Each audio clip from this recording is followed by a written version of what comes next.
Once Human is getting a ton of updates for its September 12th patch. We'll go over all the details there with that. I got an insider teaser for the new Battle Pass. Additionally, we'll cover some other information like the new events, as well as the maintenance time, and even the September 12th patch itself. We got a ton to talk about. What's up, world? It's Utopia back in with another video. Today we're checking out all things Once Human. So first up here, let's get into all the September 12th details for the event, as well as what's going on with that patch. Then we'll jump into other things like the cosmetic stuff, as well as some other things there, and that insider teaser. As always, they do have an opening statement here that talks about the server maintenance time. That's again happening on September 12th. This will actually be September 12th for nearly every region, except the start for NA is going to be at 9 p.m. PST, 11 p.m. CST, and 12 a.m. EST. The maintenance end time will then be 1 a.m. PST, 3 a.m. CST, and 4 p.m. EST. So it's all going to be ending in September 12th. It just might start a bit sooner if you are in one of those two NA regions. They went on to say here the update brings a significant amount of new content, and the maintenance is expected to last 4 hours. The Southeast Asia version is expected to last 5 hours. Not sure why there's a difference there, if there's like some time zone stuff with that, or if that's just due to the servers.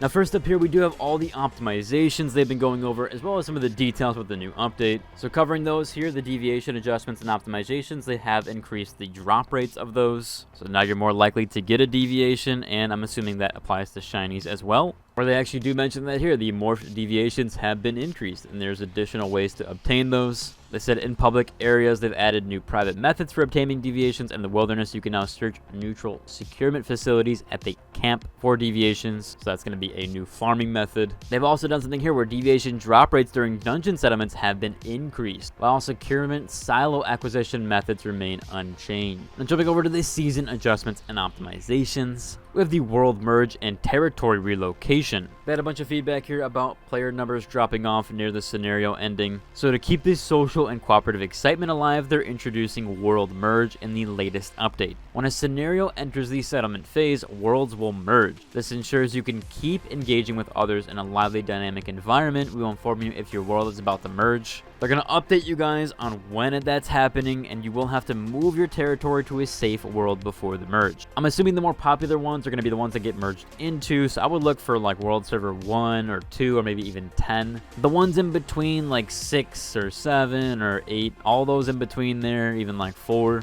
Those worlds are never really utilized, so I would get your house or territory off of those. Although more than likely you can wait for them to update here on which worlds are going to be merging. As they do say here, they will inform you on that. There is going to be some more vehicle optimizations. They've improved the vehicle reporting system. Now you can directly report a parked vehicle that is blocking your way. That's actually super huge for that. There's a lot of people that wanted that, especially for the Blackfell territory encampment. But just anywhere else that a vehicle is blocking your area, now you can report those. That's absolutely massive, so I'm super glad to hear they're putting that in. We also have here the public crisis event optimizations and adjustments. So high-risk public crisis events have been added. In Phase 3 of Manibus and Evolution Call, there's a chance that regular public crisis will transform into high-risk public crisis events. In these events, you'll face stronger enemies, but the completion reward will also be greater. They've also done some optimization for where does the disco go. They lowered the HP of the big light bulb. Jumping over, we do have the brand new details, the new Battle Pass, a lot of cosmetics here. So first up here, we have the new Battle Pass Nighttime Rose, which will be available on September 12th. So this update will introduce that new fashion set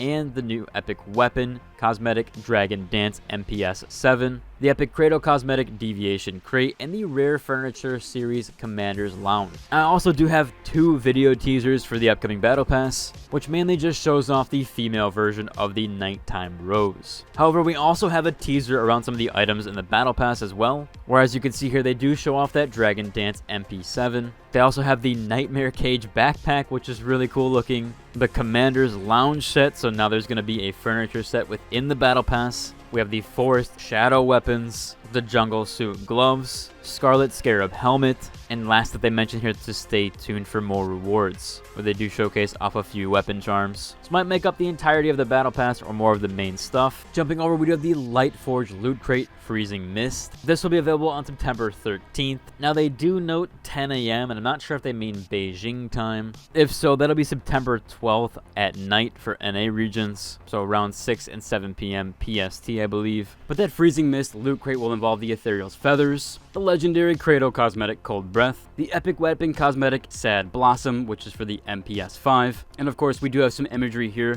for those new cosmetics. I believe these are obviously for the ethereal feathers. Limited time discount sets, the rare fashion set Wanderer's Tavern is now available for only 60 Christogens. You can also get the individual items from Future Beat series for the stylish new combinations. The special priced Modern Era set will return to its original price after the update. And they do finally showcase those upcoming releases for the epic fashion set Combat Medic. This theme pack is being labeled as Total Healthcare. And there's also going to be a rare weapon cosmetic such as Blossoms and Dusty, along with the mini gift boxes, which will also be available next week. They do finally showcase both of those cosmetics in their entirety. Jumping over, we have a ton of the optimization and fixes. I'm going to go over some of the major ones, as if I read all of these out to you, we'll be here all day. The big one here is they've optimized the Steam client so users can restart the payment process after interruption. They've made some monster adjustments here within Super Anomaly. The Corrupted Voodoo down got adjustments to its size to make aiming and shooting easier in various environments. They also adjusted the defense mechanisms, and the anti-type of weapons now deal more damage and no longer resist other damage types, which that means the Voodoo Doll's HP has also been increased accordingly. Super Anomaly Morphic also got some changes here where they made less aggressive with increased attack intervals to give metas more room to survive and counter attack. Super Anomaly Rosetta Heavy skill adjustment where Rift Command has been temporarily disabled due to issues with teleporting to invalid locations. They'll re-enable that once the issues are resolved and sorted. They've optimized the Highway Pursuit event map icons. They've also done some more optimization with jumping. When you press the jump key near an obstacle, it would prioritize jumping over vaulting.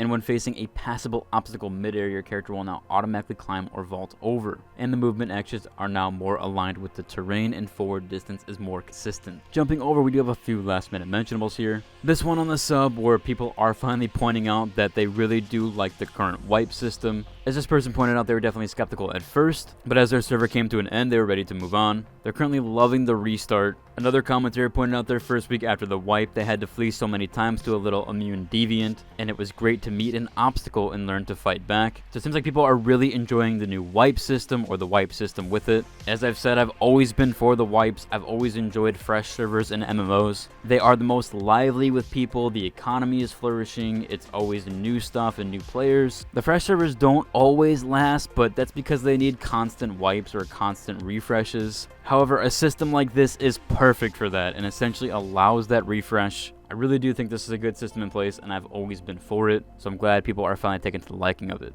Overall, that's about covered for today's video. If you like and subscribe, and until the next one. Deuces!